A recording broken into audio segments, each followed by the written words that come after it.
Previous class में हमने देखा था कि वर्नियर कैलिपर और स्क्रू गेज की मदद से हम छोटे से छोटा डिस्टेंस कैसे मेज़र कर सकते हैं। आज हम देखेंगे अगर मुझे बड़ा डिस्टेंस मेज़र करना है तो वो मैं कैसे करूँगा। तो उसके लिए हम कौन सी मेथड पे जाएंगे? इनडायरेक्ट मेथड पे जाएंगे। हम थोड़ा सा रिवाइज करते हैं। इनडायरेक्ट मेथड मैंने आपको बताया भी है कि कब हम यूज़ करते हैं।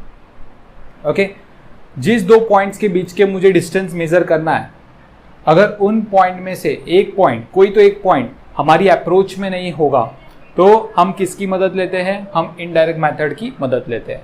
एक एग्जांपल के लिए मैंने यहाँ पर फिगर बनाया है, डायग्राम बनाया यहाँ पर कि मुझे बी से सी तक का डिस्टेंस मेजर करना है। Means I want to find out the height of the building. Okay, तो बी ये वाला पॉइंट तो मेरी अप्रोच में है, मगर see the top of the building वो हमारी अप्रोच से बाहर हो जाता है। ओके, तब हम कौन सी मेथड यूज करते हैं? हम इनडायरेक्ट मेथड की मदद लेते हैं to find out the distance to find out the height of the building. Okay, तो अभी इनडायरेक्ट मेथड में मैंने आपको बताया था दो मेथड्स है, triangulation method and the parallax method. तो अभी हम ट्रायंगुलेशन मेथड डिस्कस करेंगे, कुछ देर बाद हम पैरेलैक्स मेथड डिस्कस करेंगे। ओके, तो ट्रायंगुलेशन मेथड में पहले हम देखेंगे कि ट्रायंगुलेशन मेथड की मदद से बिल्डिंग की हाइट कैसे मेजर करेंगे। Okay, for example if this is a building having a height h which is unknown to us, मतलब मुझे हाइट h ही पता करना है। ओके, अभी आप बिल्डिंग के बेस पे खड़े हो, means you are standing at point B। आप कहां पर खड़े हो? बिल्डिंग की बेस पे खड़े हो। ओके, B पे। अभी आप B से बाय वॉकिंग कहां पर आ गए? आप पॉइंट A पे आ गए और आपने देखा कि आपने कितनी डिस्टेंस मेजर की। लेट्स अज्यूम आपने डिस्टेंस x मेजर की। ये डिस्टेंस आपको पता होगी कि आपने कितना डिस्टेंस ट्रेवल किया है। ओके, तो x हमें पता है। ओके, अब पॉइंट A पे मैं बिल्डिंग की बेस को ऑब्जर्व करूंगा और फिर बिल्डिंग के टॉप को ऑब्जर्व करूंगा और उनके बीच में जो एंगल होगा वो एंगल क्या होगा? थीटा होगा। ओके, ये थीटा एंगल कैसे पता चलेगा? तो ये मैं आपको बताता हूं। एक इंस्ट्रूमेंट आता है जिसको हम क्या कहते हैं? सेक्सटेंट। ये वो इंस्ट्रूमेंट है। ओके, तो यहां पर सेक्सटेंट की मदद से हम ये एंगल को पता करेंगे। मैं भी आपको दिखाता हूं सेक्सटेंट काम कैसे करेगा। See here, sextant is just like a protractor. Half protractor है, यहां पर मैंने हाफ प्रोटेक्टर ड्रॉ कर लिया है। ओके, और उसी के ऊपर क्या होता है? एक लेंस लगा देते हैं। ये लेंस सी, अभी यहां पर मेरे पास सेक्सटेंट है। सेक्सटेंट की मदद से मैं बिल्डिंग की बेस को ऑब्जर्व करूंगा लाइक दिस। यहां से मैंने बिल्डिंग की बेस को ऑब्जर्व कर लिया, मतलब उसकी लेंस हॉरिजॉन्टल रखा है with respect to the ground. Okay, फिर सेक्सटेंट को क्या करूंगा मैं? घुमा। हम ये लेंस की मदद से हम टॉप पार्ट देखेंगे, तो जो लेंस को मैं रोटेट करवा दूंगा लाइक दिस। ओके, मतलब यहां पर मैंने उसका फिगर बनाया सी। पहले ये हमने उसकी बेस को ऑब्जर्व किया, अभी हम लेंस को रोटेट करवा के हम उसके टॉप पार्ट को ऑब्जर्व कर रहे हैं। ओके, ये जो लेंस होती है ये मूवेबल होती है। This can rotate on this protractor, ऐसे रोटेट कर सकती है। ओके, तो पहले हमने बेस को देखा और अभी हम किसको देख रहे हैं? टॉप पार्ट को देख रहे हैं। ओके, तो यहां पर हमने देखा एंगल कितना मिला? थीटा। तो सेक्सटेंट पे आपको ये एंगल दिखा देगा। सी, सेक्सटेंट पे ये एंगल कितनी शो कर रही है? 30 डिग्रीज। बट अभी हम फिलहाल वेरिएबल क्वांटिटी लेके थीटा ही देख के सॉल्व करते हैं क्योंकि मुझे फॉर्मूला बनाना है। ओके, तो हमने ऐसा अज्यूम किया कि यहाँ पर बिल्डिंग की बेस को और बिल्डिंग के टॉप को देखने के लिए जो एंगल बनती है वो एंगल कितना है? थीटा एंगल है। ओके, सो नाउ यहां पर हमारी एक ट्राइंगल फॉर्म हो गई है ABC। सो आई विल से in triangle ABC, if I'll tell me what is the value of tan theta. So you will say, sir, tan theta is opposite upon adjacent. So theta का opposite क्या हो गया? BC और adjacent क्या हो गया? AB. So I will write down tan theta is equals to what? BC upon AB. Now what is your BC? BC is your H and AB is what? X. So I will write down H upon X. So therefore H comes out to be what? X tan theta. Okay, so ये formula बन गया। As I told you, X आपको पता होगा कि आपने building की base से पॉइंट ए तक कितना डिस्टेंस ट्रेवल किया है और थीटा हम किसकी मदद से कैलकुलेट कर लेंगे? सेक्सटेंट की मदद से कैलकुलेट कर लेंगे। तो इस तरीके से मुझे बिल्डिंग की हाइट, हम किसी भी बिल्डिंग की हाइट मेजर कर सकते हैं। ओके, अभी हम दूसरा एग्जांपल लेते हैं ट्रायंगुलेशन मेथड का। The second example for the triangulation method is what, to find out the height of the mountain. मुझे माउंटेन की हाइट पता करनी है। तो माउंटेन की हाइट में, सी माउंटेन की हाइट का बेस जो होगा वो पॉइंट डी होगा। You can't be there at point D, क्योंकि यहां पर आपका माउंटेन का पार्ट आ जाएगा, तो आप डी पे नहीं रह सकते। तो यहां पर हमने ट्रायंगुलेशन मेथड ही यूज किया है, बट दूसरे तरीके से यूज किया है। सीयर, पहले तो हम अज्यूम कर लेते हैं जो माउंटेन की हाइट है वो h है, और मुझे यही h कैलकुलेट करना है। ओके, तो यहां पर फिलहाल अभी आप कहां पर खड़े हो, पॉइंट ए पे खड़े हो। ओके, पॉइंट ए पे सेक्सटेंट की मदद से आप माउंटेन की बेस को देख रहे हो। ओके, उसके बाद आप माउंटेन के टॉप पार्ट को देख रहे हो, लाइक दिस। ओके, सॉरी, आप माउंटेन की कौन से टॉप पार्ट को देख रहे हो। तो यहां पर सेक्सटेंट ने जो एंगल बनाया वो एंगल कितना था आपका, θ1। ओके, सो आप ए से चल के आप कहां गए, पॉइंट बी पे गए। आपने जो डिस्टेंस ट्रेवल किया वो डिस्टेंस आपको नोन होगा। मैं वो डिस्टेंस का ले लेता हूं, x ले लेते हैं। ठीक है, आपको ये डिस्टेंस नोन है, x आपको पता है आपने कितना वॉकिंग डिस्टेंस ट्रेवल किया है। अब पॉइंट बी से भी आप क्या करोगे, पहले माउंटेन की बेस को देखोगे। माउंटेन की बेस को देख लिया हमने, अब माउंटेन के टॉप पार्ट को देखोगे यहां से। सो आपने देखा कि माउंटेन की बेस और टॉप पार्ट को देखने में कुछ एंगल बन रहा है, और वो एंगल कितना है, θ2। ओके, तो यहां पर हमें दो एंगल मिला, θ1 और θ2। ऐसा अज्यूम करते हैं ए से डी तक का डिस्टेंस हमने क्या ले लिया, y ले लिया। ए से डी तक का डिस्टेंस क्या ले लिया, y ले लिया। सो नाउ यहां पर दो ट्राइंगल्स फॉर्म हो रही है। If you will see A C D and another triangle is B C and D.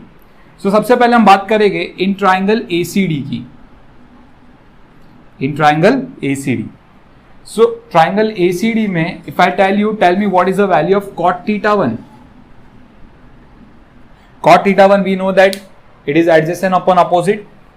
So cot θ1 ACD में adjacent क्या हो गया, AD, और opposite क्या हो गया, CD. So I will write down AD upon CD. Now what is AD? AD is Y. What is CD? It is H. Okay. Now further I will say in triangle, next triangle, that is B, C and D. In triangle BCD, tell me what is the value of cot θ2. Again the same formula, adjacent upon opposite. So what is adjacent? BD, opposite CD. So I will write down it is BD upon CD. So what is your BD? As we can say, BD is nothing but what, x plus y. So I will write down x plus y.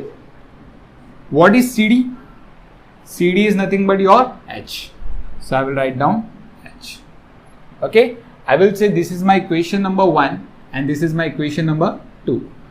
Equation number 1 minus equation number 2. Okay, so therefore I will say cot θ1 minus cot θ2 is equals to y by h minus x plus y upon h.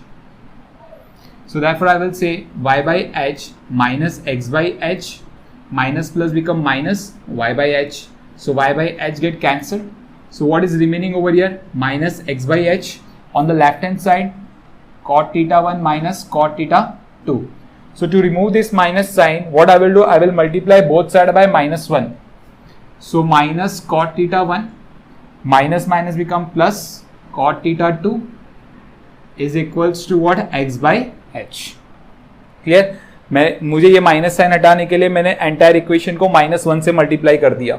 So -1 into cot θ1 will be minus cot θ1, -1 into cot θ minus cot θ2 will be what? Plus cot θ2, -1 into minus x by h become what? Plus x by h. So therefore I will say that h is equals to x upon cot θ2 minus cot θ1. So this is the formula to calculate h. Okay, as I told you x, ये वाली distance आपको पता है, a से b आपने कितना distance travel किया, और ये एंगल आपको सेक्सटेंट कैलकुलेट करके दे देगा. Now we will see the parallax method. Okay, before going for the parallax method, first we need to understand the definition of the parallax.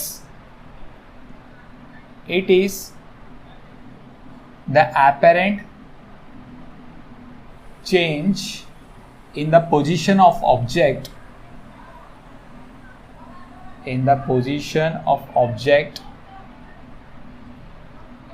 with respect to another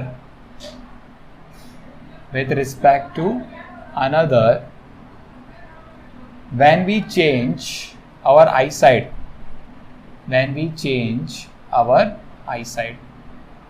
okay, तो इसी को हम क्या कहते हैं? पैरेलैक्स कहते हैं. फॉर एग्जाम्पल, अभी यहां पर पैरेलैक्स को समझाने के लिए मैंने यहां पर एक डायग्राम बनाया. Okay, in the parallax method, this is your left I, this is your right I. The distance between both of your eyes is what? B. And the center of these two eyes what? C. Center, object, and I will mark one point on the background screen. हम background screen पे एक point को mark करेंगे. That is said to be our reference point. All the 3 points should lie on the same line. तो आपको parallax method ज़्यादा अच्छे से समझेगा. Okay. Now, अभी हम क्या करेंगे? दोनों में से किसी एक आँख को बंद करेंगे और दूसरी आंख की मदद से हम ऑब्जेक्ट को देखेंगे विद रिस्पेक्ट टू बैकग्राउंड के रिस्पेक्ट में देखेंगे. ओके, तो फॉर एग्जांपल पहले मैंने अपनी राइट आई बंद कर दी और लेफ्ट आई से मैं ऑब्जेक्ट को देख रहा हूं. So when you see from the left eye, you will find out that object appears to be on the right side of the reference point. Object right side पे, रेफरेंस पॉइंट की right side पे दिखाई देगा आपको. Okay, फिर हमने क्या किया? लेफ्ट आई को क्लोज कर दिया और राइट आई से हम ऑब्जेक्ट को देखेंगे. तो जब आपने राइट आई से ऑब्जेक्ट को देखा तो आपको क्या मालूम पड़ा?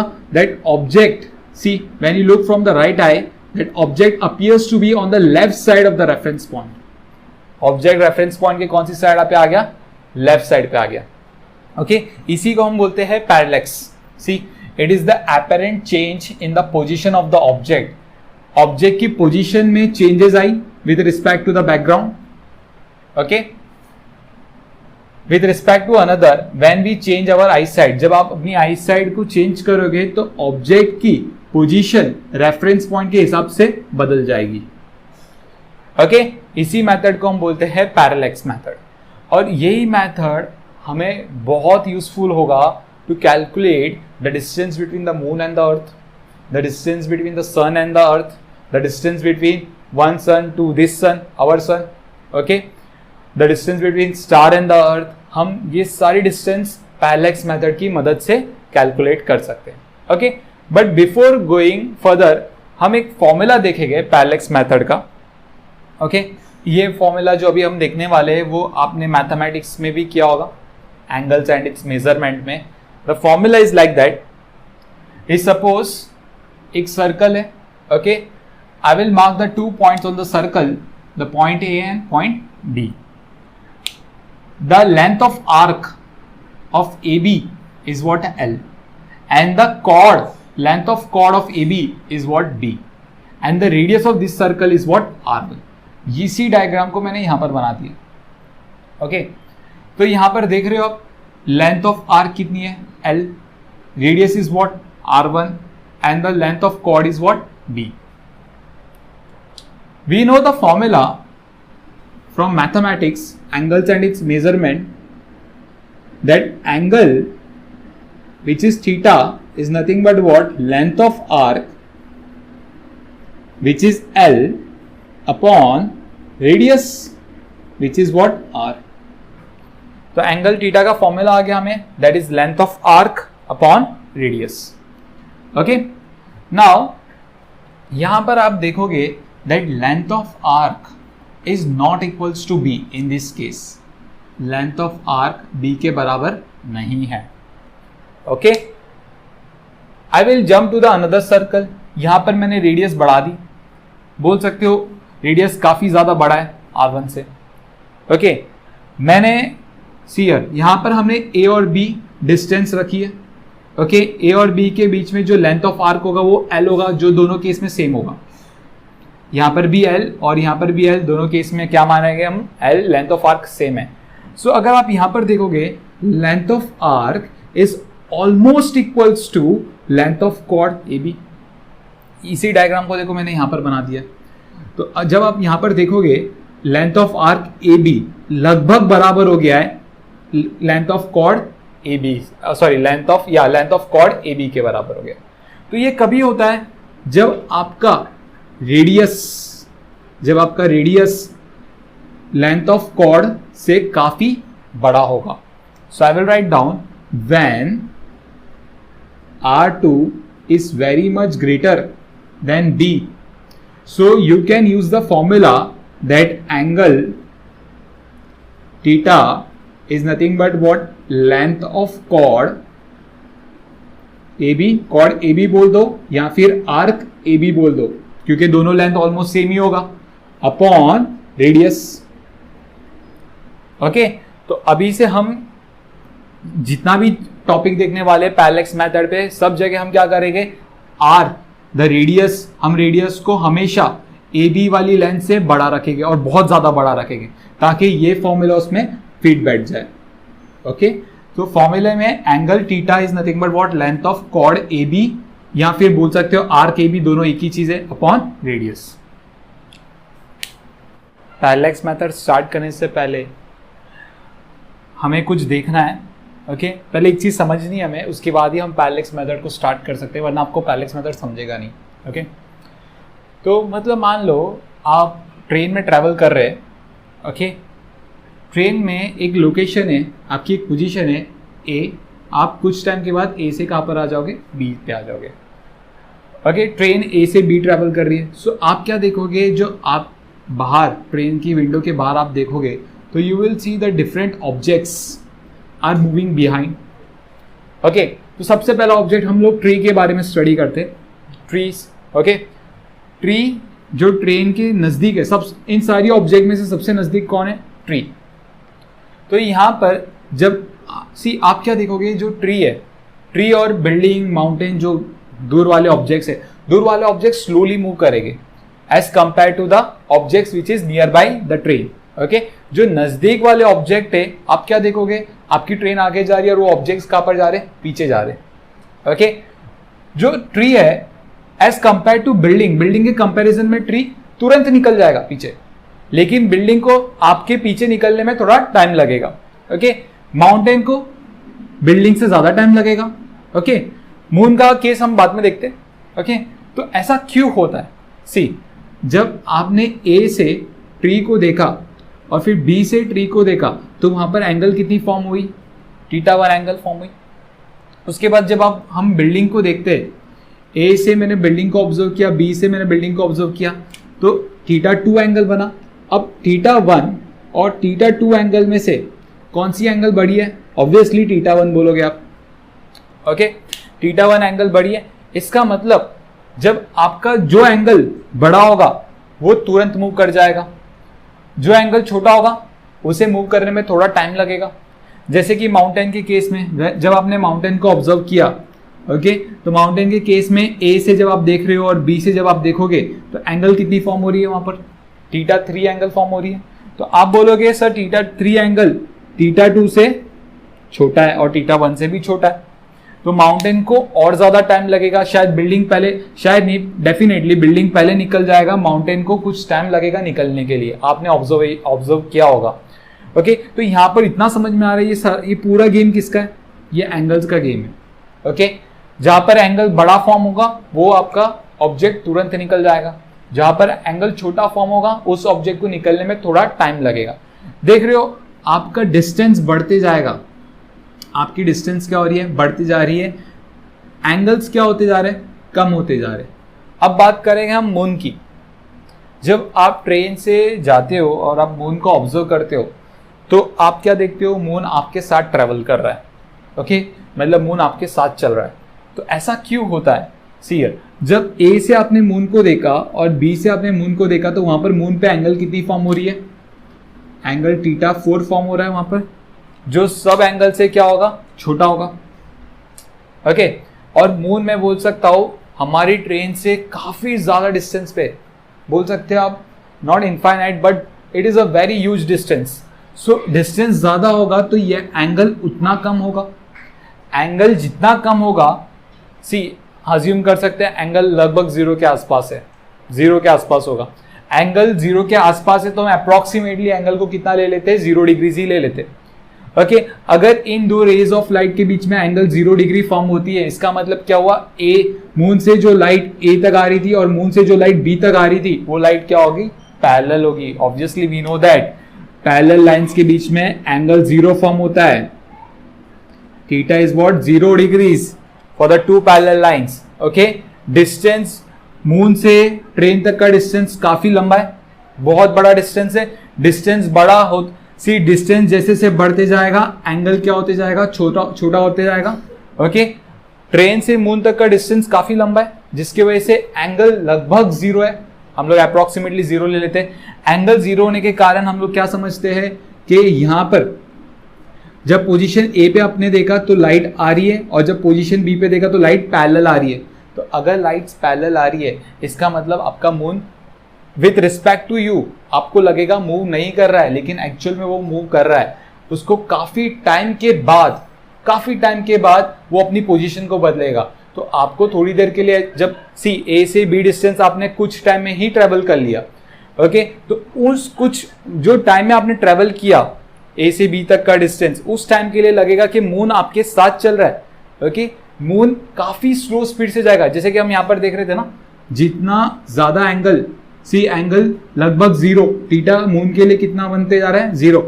जितना ज्यादा एंगल, ऑब्जेक्ट तुरंत मूव कर जाएगा विथ रिस्पेक्ट टू अस। जैसे कि थीटा 1 एंगल ज्यादा था तो ट्री तुरंत मूव कर गया। बिल्डिंग को थोड़ा टाइम लगा as compare to tree, mountain को और ज्यादा टाइम लगा एज कंपेयर टू बिल्डिंग पीछे जाने के लिए। ओके, तो यहां पर जब मून को देखोगे एंगल कितना फॉर्म हो रहा है, लगभग 0 फॉर्म हो रहा है। तो मून को पीछे जाने के लिए काफी ज्यादा टाइम लगेगा। सी एंगल ज्यादा, सी एज आई कैन से यहां पर T1 is the time for the tree to move back. Okay, हमारी ट्रेन आगे जाएगी तो ट्री कहां पर जाएगी, पीछे चली जाएगी। T2 is the time for the building to move back with respect to us. T3 is the time taken by the mountain to move back with respect to us, and T4 is the time taken by the moon to back with respect to us. Okay, सबसे जल्दी सबसे कम time में कौन move कर जाएगा, tree. तो tree और building के कंपैरिजन में ट्री को काफी कम टाइम लगा मूव करने में।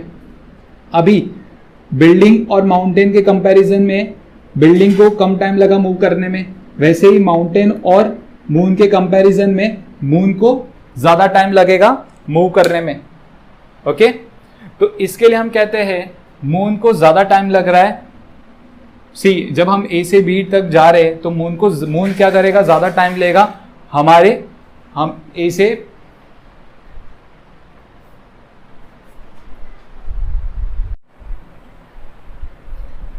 ओके क्लास, जैसे कि हमने देखा कि मून को सबसे ज़्यादा टाइम लग रहा है हमें बाईपास करने के लिए। ओके, इसका मतलब क्या हुआ, मून की रिलेटिव पोजीशन हमारे रिस्पेक्ट में कितनी है, 0। मतलब इससे हमें लगता है कि मून हमारे साथ चल रहा है। Okay, now we have to calculate distance of moon और any planet from the earth. Okay, moon या फिर किसी और प्लैनेट का डिस्टेंस अर्थ से कैसे कैलकुलेट किया जाए। ओके, सबसे पहले हमें ये समझना होगा, पैरेलैक्स मेथड के लिए हमें एक रेफरेंस पॉइंट चाहिए होता है। ओके, जैसे कि हमने थोड़ी देर पहले देखा, हमने बैकग्राउंड स्क्रीन बनाया था, उसके ऊपर एक रेफरेंस पॉइंट बनाया था। ओके, और हम ऑब्जेक्ट को रेफरेंस पॉइंट के रिस्पेक्ट में देख रहे हैं। तो वैसे ही यहाँ पर मून किसकी तरह ट्रीट होगा, एक ऑब्जेक्ट की तरह ट्रीट होगा, बट मुझे एक रेफरेंस पॉइंट चाहिए होगा। तो हम रेफरेंस पॉइंट किसको लेते हैं, S1। Now what is S1? S1 is a star which is very far away from the अर्थ। एक ऐसा स्टार जो अर्थ से क्या हो, काफ़ी दूर है। ओके, इसका रीज़न ये है क्योंकि हमें ऐसा रेफरेंस पॉइंट लेना होता है जो अर्थ के काफ़ी दूर है। ओके, ताकि वहाँ से आने वाली रेस क्या हो, पैरेलल हो। जैसे कि हमने अभी थोड़ी देर पहले देखा था कि जो ऑब्जेक्ट जितना ज़्यादा दूर होगा ऑब्जर्वर से, तो आपकी रेस क्या होती जाएगी, पैरेलल होती जाएगी। अभी थोड़ी देर पहले हमने मून वाला केस देखा था।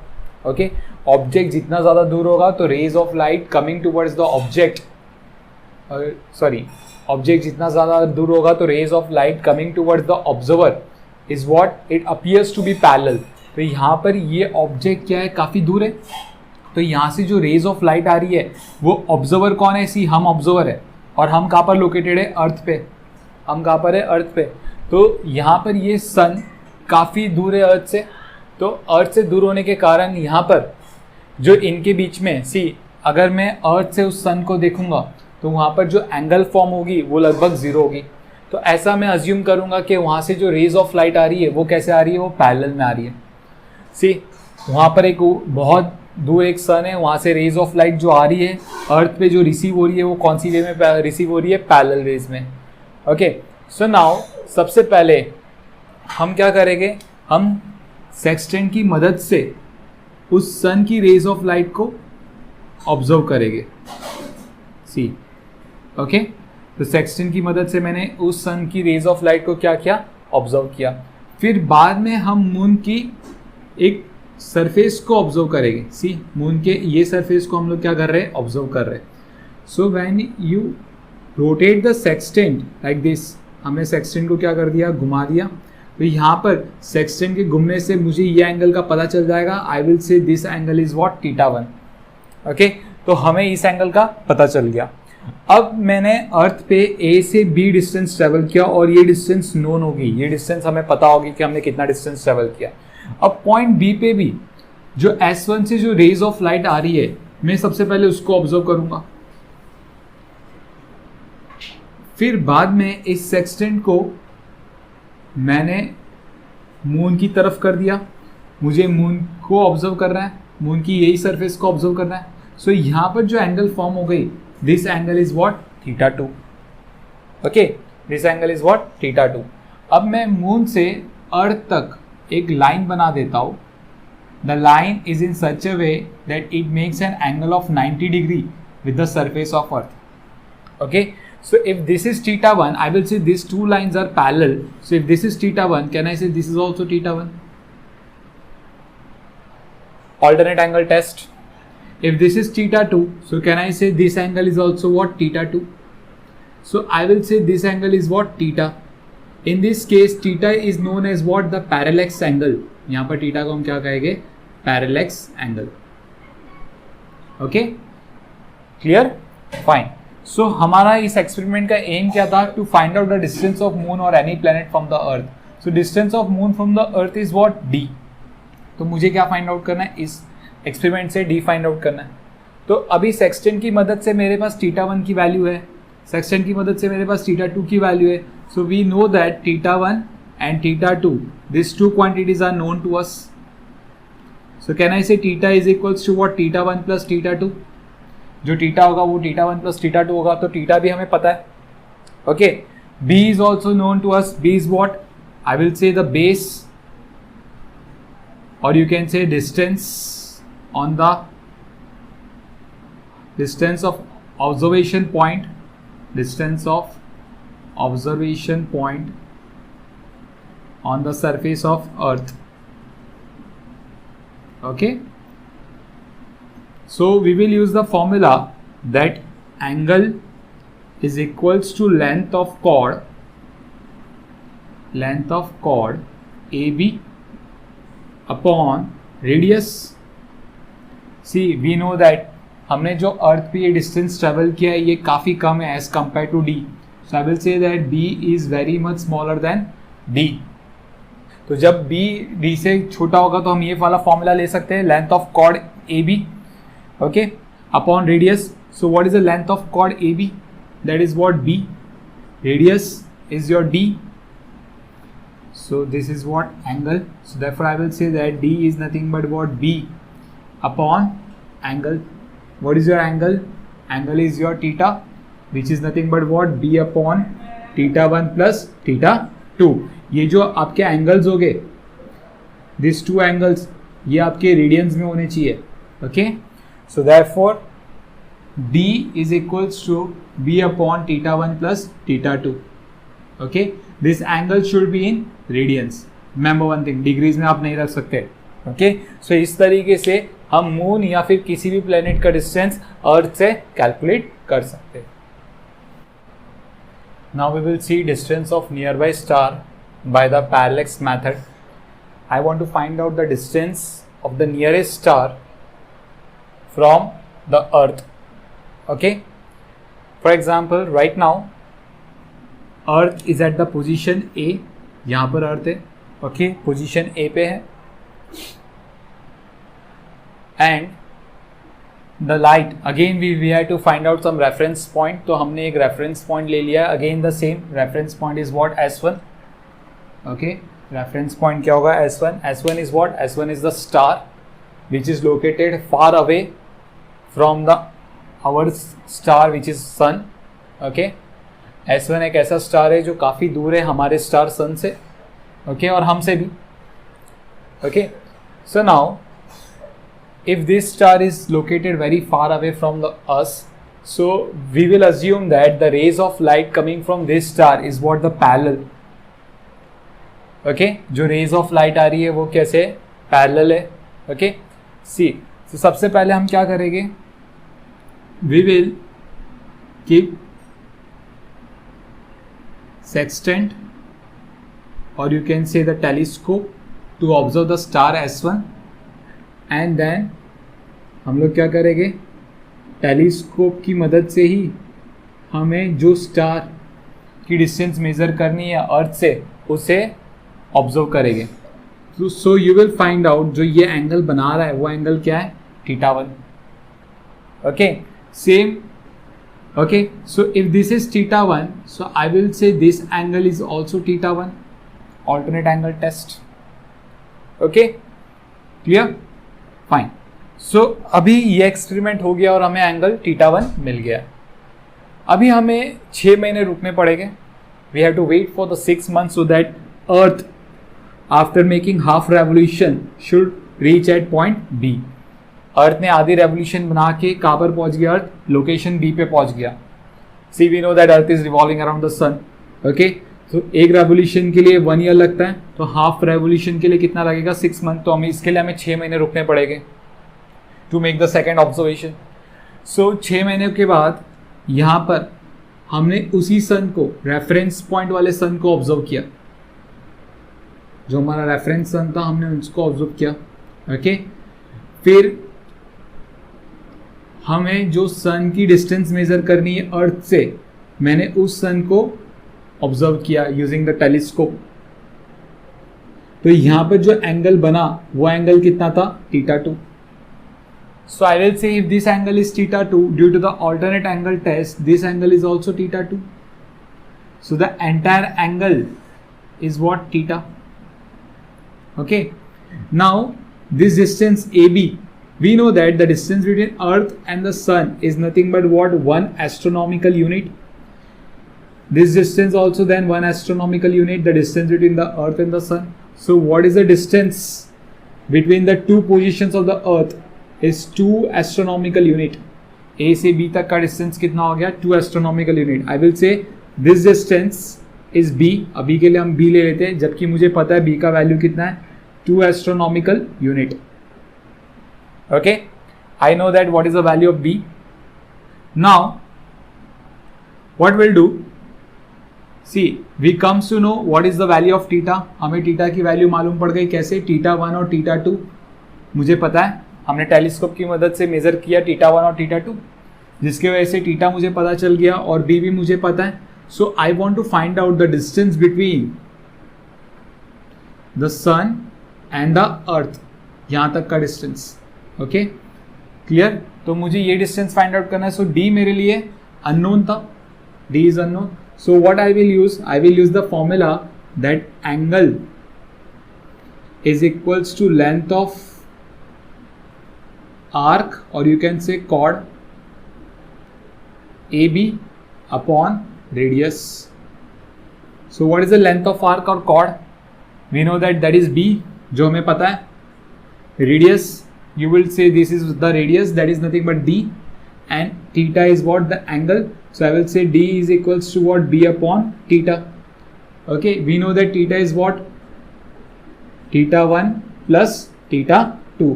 So therefore D is nothing but B upon theta 1 plus theta 2.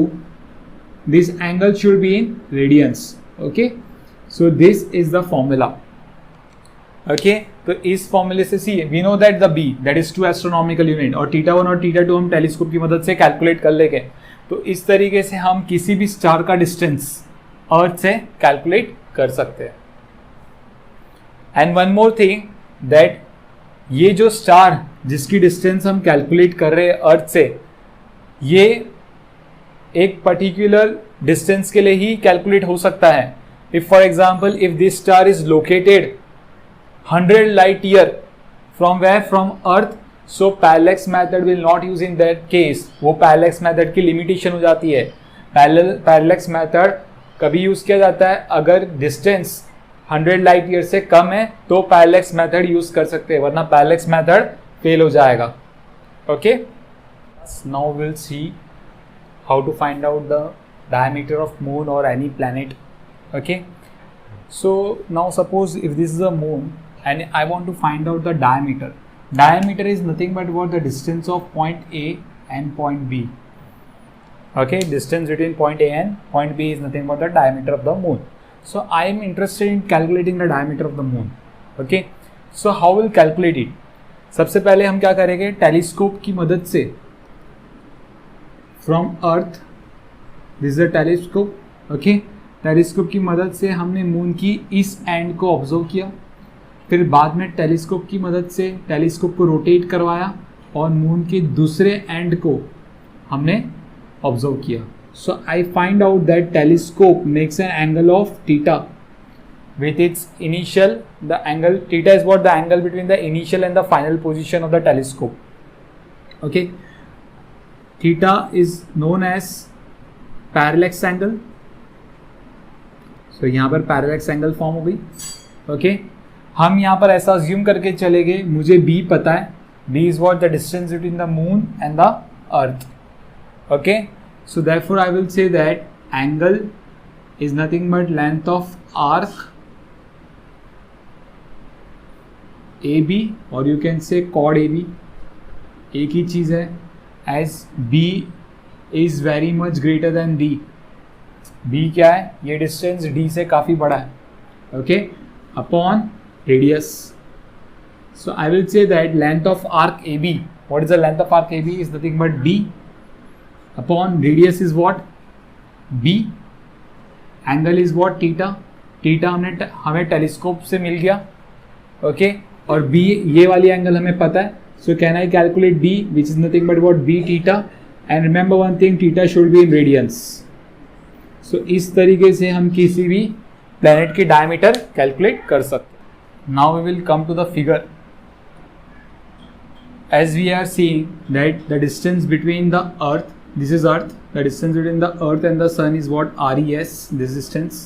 And the distance between the earth and the inferior planet, let's take an example, Mercury is REP. And the distance between the sun and the planet is what? RPS. Or we can say that RES is nothing but what? The radius of earth's orbit. And RPS is nothing but what? The radius of inferior planet's orbit. Okay. Now we will say what is theta? Theta is the angle formed on the earth. Okay. ये angle कहाँ पर form होगा? हमेशा earth पे form होगा. Always the angle between earth sun distance and the angle between earth planet distance means what? The theta is the angle between earth sun distance and earth inferior planet distance. Okay, and this angle theta is known as what? The planet's elongation. क्या बोलेंगे इसको हम? Planet elongation. I will say that when the planet elongation is maximum, जब planet elongation क्या होगा? Maximum होगा, तभी inferior planet sun से हमेशा 90 डिग्री बनाएगा. As we know that the tangent to the radius is always be 90 degree. हमने geometry में पढ़ा है, टेंजेंट रेडियस से हमेशा 90 डिग्री का एंगल बनाएगा. ओके, उस टाइम पे हम बोलेंगे जो प्लैनेट एलोंगेशन होता है वो मैक्सिमम होता है. ओके, नाउ सी हियर मैं आपको एक और चीज बताऊंगा. फॉर एग्जांपल अगर ये जो प्लैनेट है इंफीरियर प्लैनेट ये यहाँ पर होता तो आपका जो प्लैनेट एलोंगेशन बन रहा होता वो शायद कम होता, शायद नहीं डेफिनेटली कम होता. ओके अगर ये आपका जो प्लैनेट यहाँ पर कहीं पे होता इंफीरियर प्लैनेट तो आपका जो प्लैनेट एलोंगेशन बन रहा होता वो भी कम होता.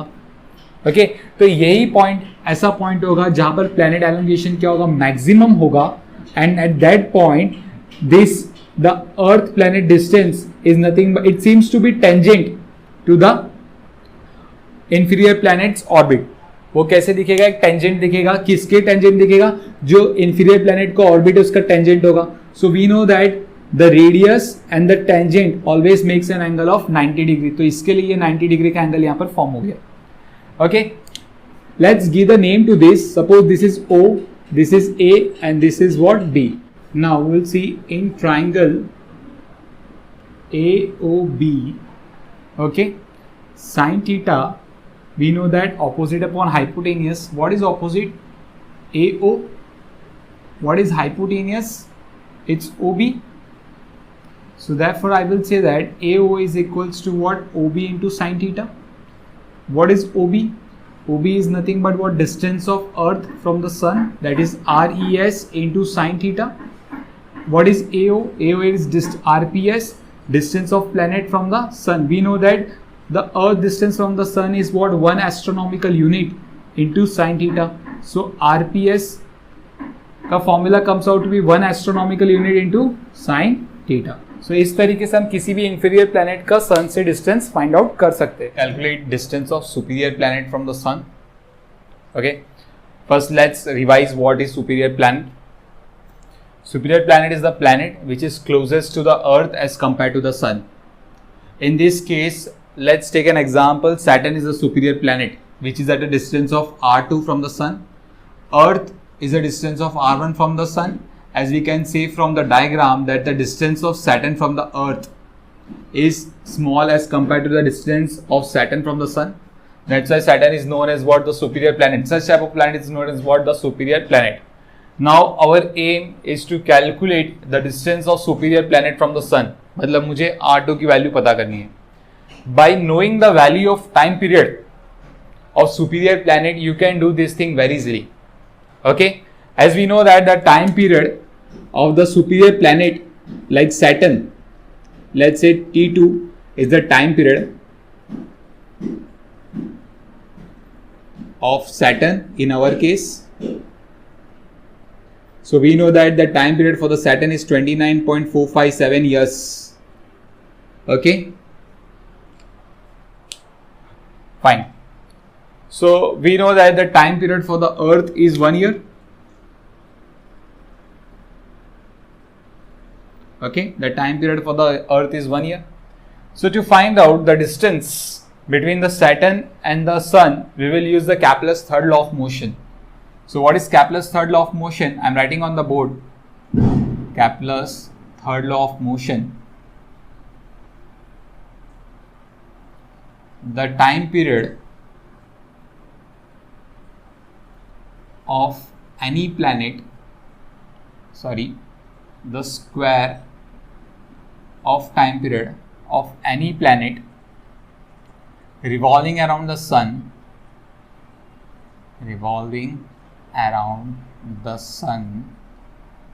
is directly proportional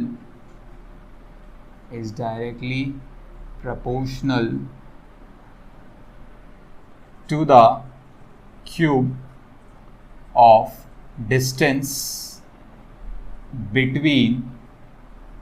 distance between planet and sun.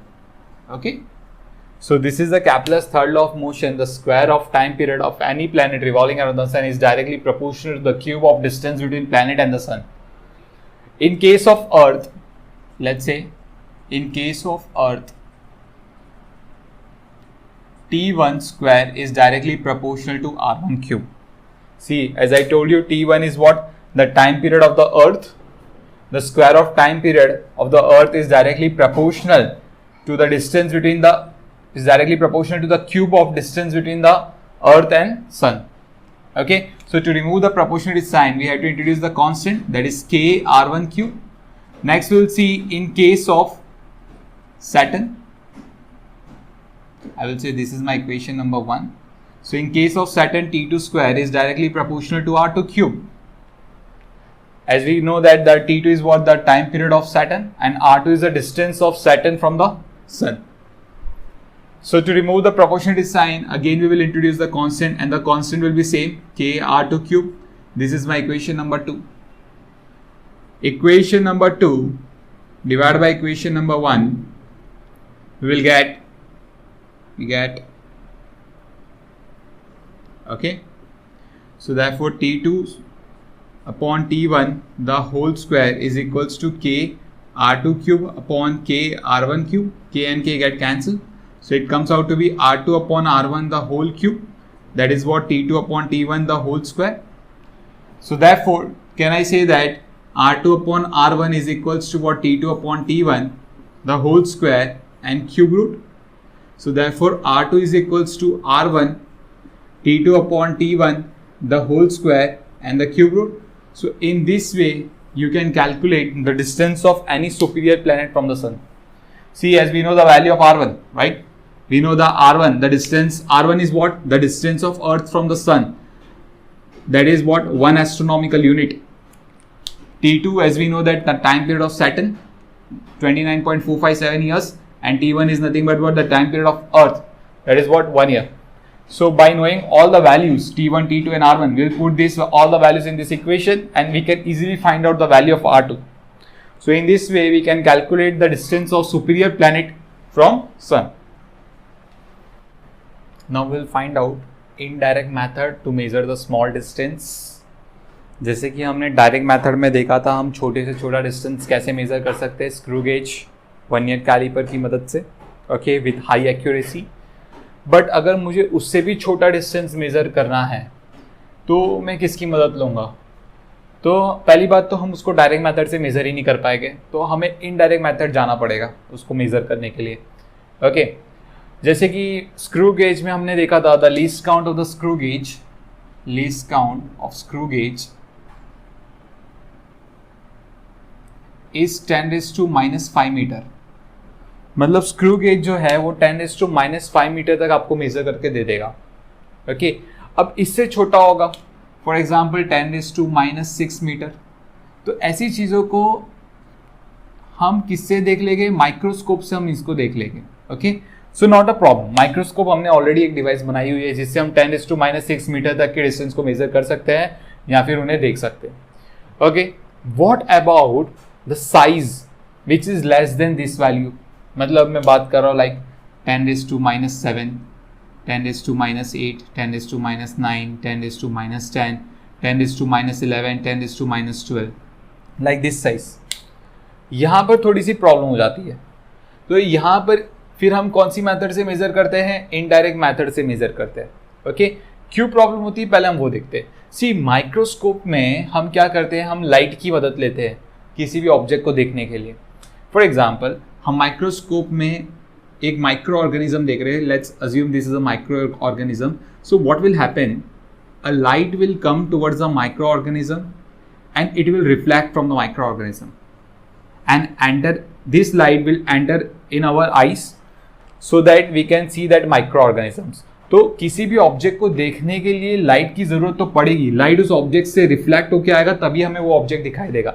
एक एग्जाम्पल लेते हैं. फॉर एग्जाम्पल, अगर रूम में कोई लाइट नहीं है, ओके, यहाँ पर मैं अगर रूम में लाइट बंद कर दूँ, so you are not capable to see the board. Why? क्योंकि बोर्ड को देखने के लिए आपको लाइट की जरूरत पड़ेगी. लाइट सोर्स से निकल के बोर्ड पे आएगी, वहां से रिफ्लेक्ट होकर आपकी आंखों पे जाएगी, तभी आप बोर्ड को देख पाओगे, वरना आप बोर्ड को देख नहीं पाओगे. ओके, तो मतलब किसी भी ऑब्जेक्ट को देखने के लिए मुझे लाइट की जरूरत तो पड़ेगी. अब जैसे कि ये जो माइक्रो ऑर्गेनिज्म था, इसका let's assume the size is what 10⁻6 metre.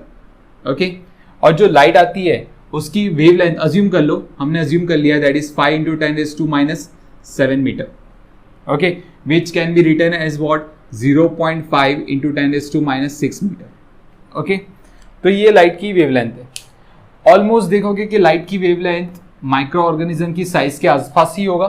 Then we are capable to see that object. Okay, But what happened if the size of the object what we want to look is very small as compared to the wavelength of the light? तो light की wavelength से वो size काफी छोटा होगा, so light will go, और light क्या कर जाएगी, उसके ऊपर से निकल जाएगी. ओके, उसके ऊपर से निकल जाएगी, या फिर डायफ्रैक्शन इफेक्ट होगा. जो भी होगा वो डायफ्रैक्शन वाला केस हमें नहीं देखना, वो हम थोड़ी देर बाद देखेंगे, लाइक 12th स्टैंडर्ड में देखेंगे हम डायफ्रैक्शन इफेक्ट. ओके, सो यहाँ पर सी लाइट इस ऑब्जेक्ट से रिफ्लेक्ट ही नहीं हुआ. ओके, सो लाइट जब रिफ्लेक्ट ही नहीं हुआ, देन यही लाइट हमारी आंखों तक नहीं पहुंच पाया, जिसकी वजह से हम उस ऑब्जेक्ट को माइक्रोस्कोप की मदद से नहीं देख पाएंगे. तो हमें इनडायरेक्ट मेथड का यूज करना पड़ेगा to find out what is the size of an atom. Atom की साइज काफी छोटी होती है, जिसको हम सिंपल माइक्रोस्कोप या कंपाउंड माइक्रोस्कोप आप बोल दो, उनकी मदद से आप नहीं देख पाओगे. ओके, तो let's go to find out the size of atom. Okay,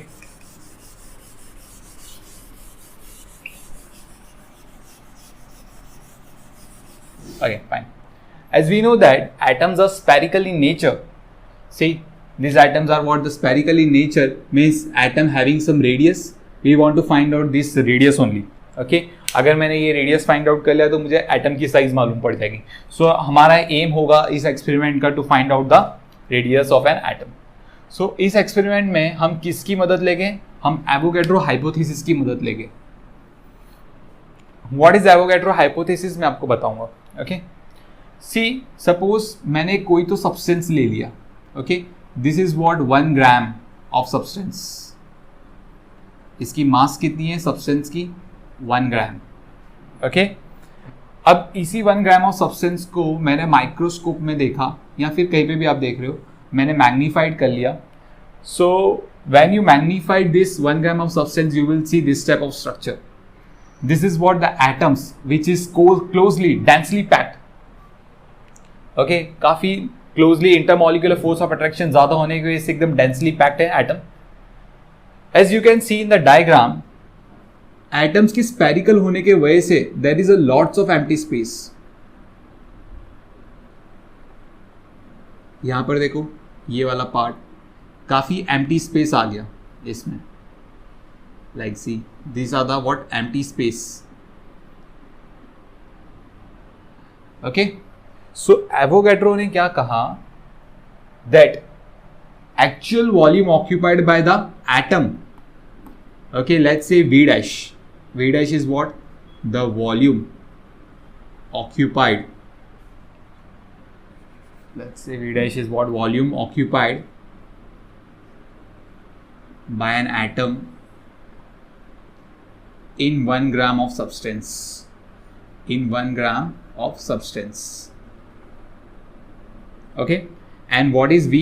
V is a volume of 1 gram of substance. Okay, fine. So V मैं आपको समझा देता हूँ. V क्या है? The total volume of 1 gram of substance. And V dash क्या है? Is actual volume occupied by the atom. मतलब जो एटम ने वॉल्यूम ऑक्यूपाई किया वही, इनकी काउंटिंग नहीं होगी V डैश में. और V क्या है? The total volume of 1 gram of substance. Clear? तो एवोगैड्रो के हाइपोथेसिस के हिसाब से क्या है?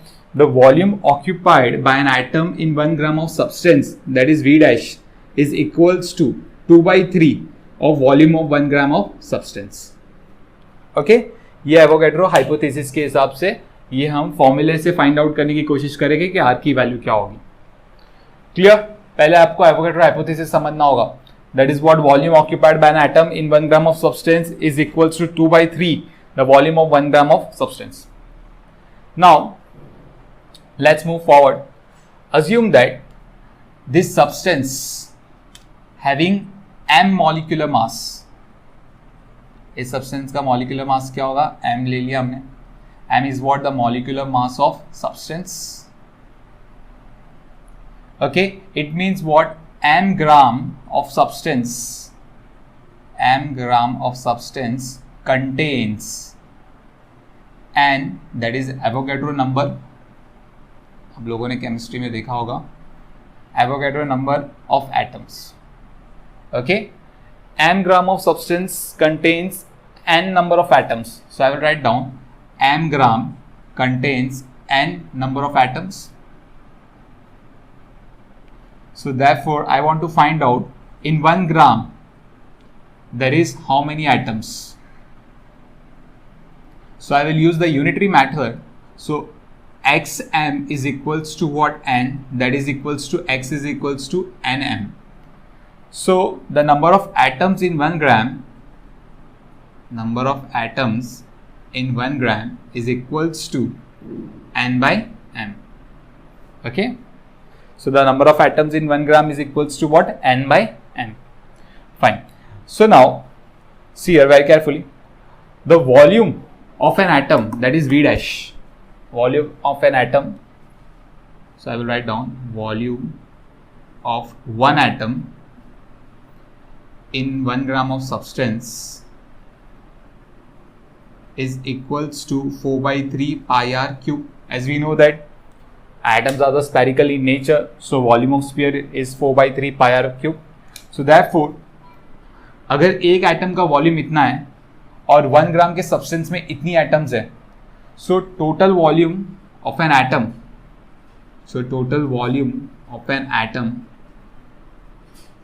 in 1 gram of substance is equals to number of atoms, total number of atoms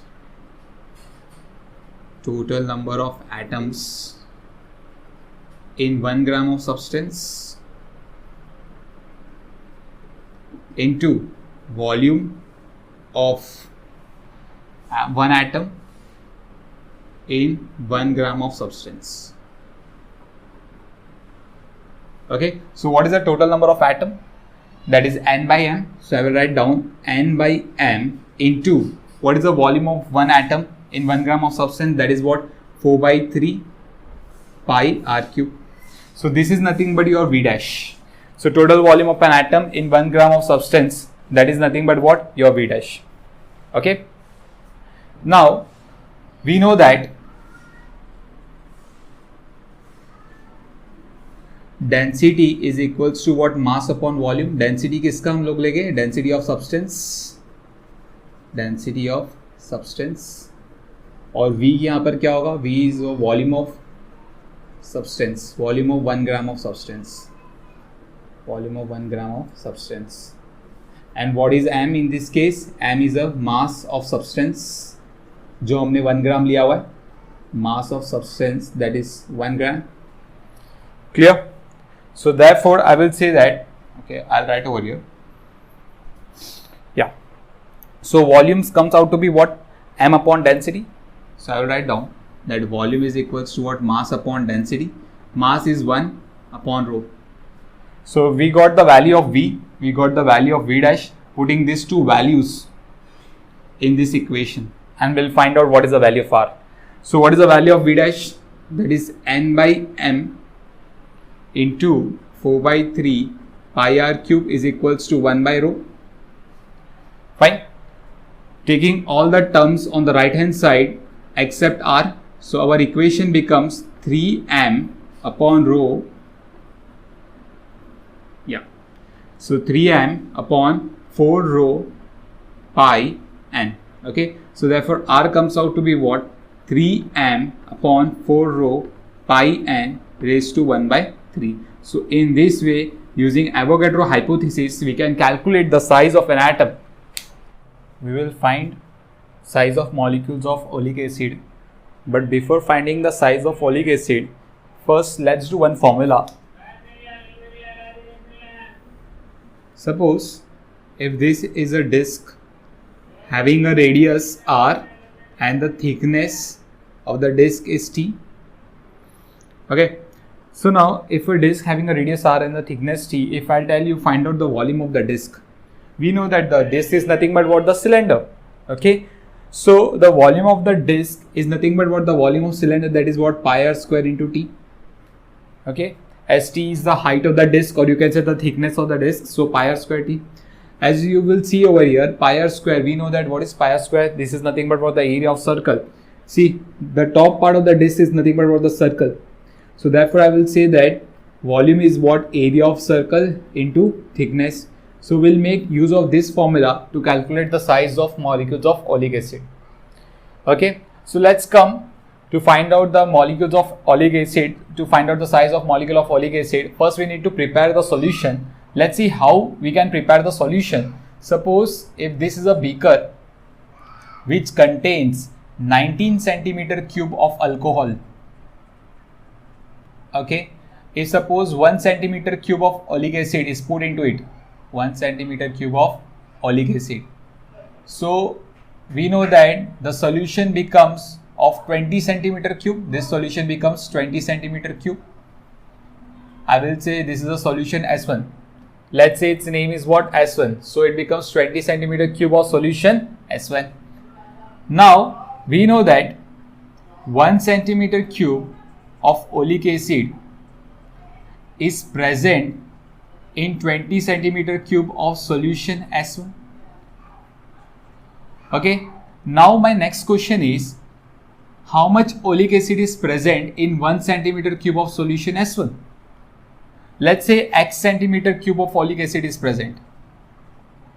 Okay, fine. So by the unitary method, we come to know that x is equals to what? 1 by 2 centimeter cube. So therefore I will say that 1 centimeter cube of solution S1 contains 1 by 20 centimeter cube of oleic acid. Fine. So 1 centimeter के solution में, S1 की solution में oleic acid कितना होगा आपका? 1 by 20 centimeter cube. Okay. Now what we'll do? We'll take a 1 centimeter cube of solution S1. See, this is, I will say this is another alcohol, 19 centimeter cube of alcohol. Okay. I will I will put a drop of solution S1. The volume of this drop will be what? 1 centimeter cube. So 1 centimeter cube of solution S1 is put into the 19 centimeter cube of alcohol. So जो हमें मिलेगा वो दूसरा वाला solution मिलेगा. See, we got the next solution. This is, let's say, 20 centimeter cube of solution S2. Okay. So now we know that 1 centimeter cube of solution S1 is present in 20 centimeter cube of solution S2. है ना? See, 1 centimeter cube of solution S1 is present in 20 centimeter cube of solution S2.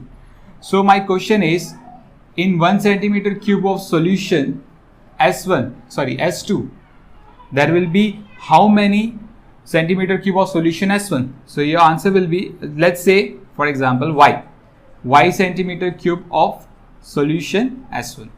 Okay.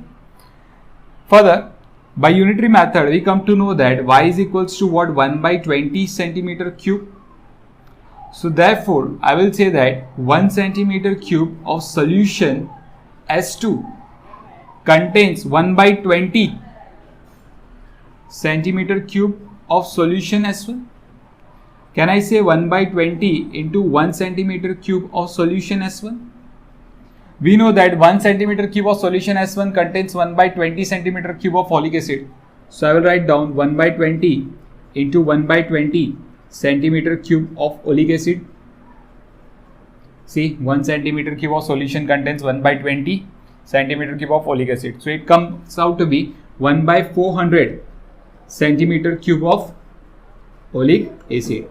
So in the solution S2 जो हमने बनाया है उसमें oleic acid कितना है? 1 by 400 centimeter cube of oleic acid is present. Okay. So ये पूरा जो डेटा हमने किया वो हमने क्या देख रहे हैं कि 1 centimetre cube of solution S2 में कितनी ओलिक एसिड प्रेजेंट होगी. Okay fine. नाउ अब ये जो सॉल्यूशन आपका S2 बन गया है, अब हम क्या करेंगे? सॉल्यूशन को ब्यूरेट में डाल देंगे. Okay fine. आपका जो ड्रॉपर होगा वो क्लोज होगा ताकि जो सॉल्यूशन S2 है वो फॉल ना करे. ये this is what? Water. Okay, हम वाटर पे इसको गिराएंगे, बट गिराने से पहले what I will do, I will put some powder on the water. See, that powder name is what? Lycopodium powder. If you sprinkle some powder on the top of the water you will see the structure looking like this. okay, dropper चालू होने से पहले, मतलब drops गिरने से पहले आपको कुछ स्ट्रक्चर ऐसा दिखाई देगा, लाइकोपोडियम पाउडर। मतलब जो पानी की सरफेस है, अगर आप ऊपर से देखोगे लाइक दिस, आप यहां से देख रहे हो तो आपको कुछ इस तरीके से दिखाई देगा। Okay, now what will do, will open the dropper. Okay, so we allow to fall the drops of solution S2 on the surface of water. So when one drop falls on the surface of water, you will see that this solution S2 displays all the lycopodium powder and it makes a shape in the form of circle. और उसने कैसा shape बना दिया, circle के form का shape बना दिया। सी lycopodium powder को डिस्प्लेस करवा दिया। ओके, ताकि ये लाइकोपोडियम पाउडर डालने का एक्चुअली रीजन यही था कि हमें जो सर्कल दिखे वो क्लियरली दिखे, जिसकी वजह से हम क्या करेंगे, उस सर्कल की डायमीटर कैलकुलेट कर लेंगे। ओके, आई विल से लेट्स से डी डैश, क्योंकि डी हमने ले चुके हैं तो मैंने उसको क्या ले लिया, D dash. D dash is what, the diameter of what, the draw, जैसे इसी डी डैश क्या है, the diameter of the circle जब ओलिक एसिड आपका वाटर पे गिरेगा। ओके, और वो क्या करेगा, लाइकोपोडियम पाउडर को डिस्प्लेस करवा देगा। सो यहां पर जैसे ओलिक एसिड आपका गिरता है, ओके, इन दिस केस सी, जब आप फ्रंट से देखोगे तो ये कुछ डायग्राम आपको इस तरीके से दिखाई देगा। दिस पार्ट इज वाटर और ये ओलिक एसिड की लेयर फॉर्म हो गई है। ओके, अब इस लेयर में ओलिक एसिड के साथ देखो ये क्या है, सॉल्यूशन S2 है। सॉल्यूशन S2 में ओलिक एसिड के साथ अल्कोहल भी था, तो अल्कोहल जैसे ही एयर की कांटेक्ट में आएगा, अल्कोहल क्या हो जाएगा, इवापोरेट हो जाएगा। सी, अल्कोहल गेट्स इवापोरेटेड, तो आपका वहां पर क्या बचा, सिर्फ ओलिक एसिड बचा। सो what is the purpose of adding alcohol. Okay, तो अल्कोहल पर्पस क्या था अल्कोहल के साथ मिक्स करवाने का। सी, अगर अल्कोहल नहीं डालते तो क्या होता, ओलिक एसिड अपनी लेयर कुछ इस तरीके से बना देता पानी के ऊपर। Okay, see, this is what the molecules of the oleic acid. Okay, alcohol ने क्या किया, जैसे आपने अल्कोहल के साथ जो सॉल्यूशन S2 आपने पुट किया, अल्कोहल ने ओलिक एसिड को पानी के ऊपर फैला दिया कुछ इस तरीके से कि ओलिक एसिड की जो लेयर, मॉलिक्यूल्स की जो लेयर फॉर्म होगी, सिर्फ एक ही मॉलिक्यूल होगा उस लेयर में। See, as you can see there are only one molecules in the layer. यहां पर there are the multiple molecules. Okay, so इस केस में अगर हम इसका थिकनेस कैलकुलेट करते तो मैं शायद 2 मॉलिक्यूल्स की डायमीटर कैलकुलेट करता या 3 मॉलिक्यूल्स की डायमीटर कैलकुलेट कर लेता, लेकिन इस केस में अगर मैंने थिकनेस कैलकुलेट कर ली, सो आई कैन से दैट हमने क्या कर दिया, ए उस मॉलिक्यूल की डायमीटर कैलकुलेट कर दी जो मैंने डी से रिप्रेजेंट किया। क्लियर? तो इसके लिए अल्कोहल, हमने ओलिक एसिड को अल्कोहल के साथ मिक्स करवाया था, ताकि अल्कोहल क्या करेगा, ओलिक एसिड को फैलाएगा पानी की लेयर पे, ताकि एक ही मॉलिक्यूल की लेयर फॉर्म हो पाए, मल्टीपल मॉलिक्यूल्स की लेयर नहीं चलेगी। ठीक है, अभी यहां पर see here we will count the number of drops. Let's suppose n number of drops fall. Okay, I will say V is nothing but what, volume of one drop, volume of one drop.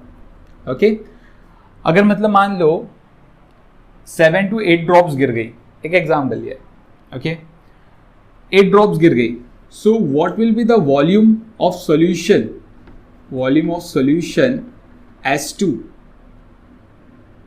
Is equals to, see, जो solution S2 आपका, सी यहां पर n drops fall हुए, एक drop की volume V थी। Okay, तो यहां पर जब n ड्रॉप्स गिर जाएंगे तो सॉल्यूशन S2 की कितनी वॉल्यूम पानी के अंदर मिक्स हो गई, आई विल से दैट यहां पर सी सॉल्यूशन की वॉल्यूम नीचे आ गई। ओके, तो ये कैसे पता चलेगा, volume of solution S2 displaced, I will से volume of solution S2 displaced is equals to what, n into V. N is what, the number of drops fall, volume of one drop V. Okay, so therefore I will say that volume of solution S2 displaced is equals to NV volume, NV meter cube, sorry, centimeter cube of solution S2. Can I write NV into 1 centimeter cube of solution S2. 1 centimeter cube of solution S2 contains 1 by 400 centimeter cube of folic acid.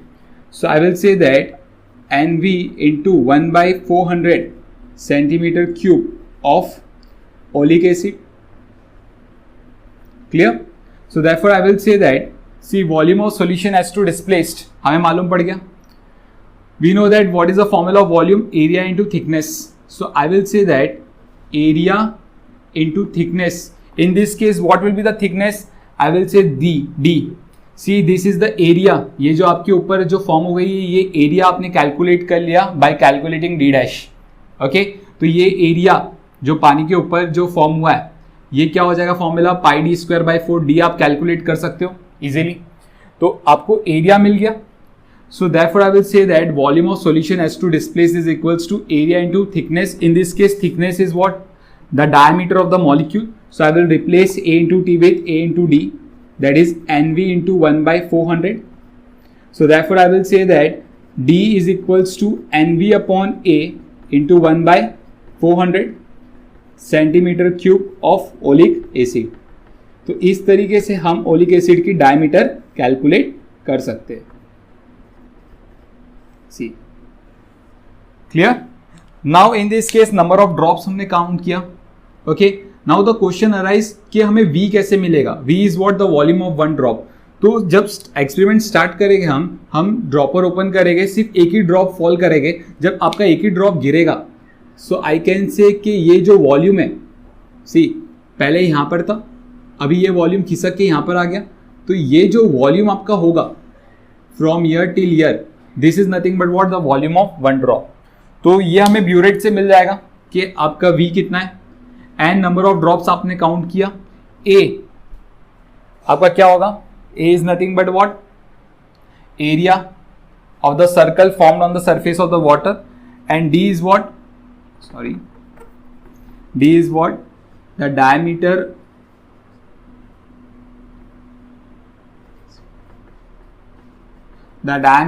of molecules of oleic acid. Clear?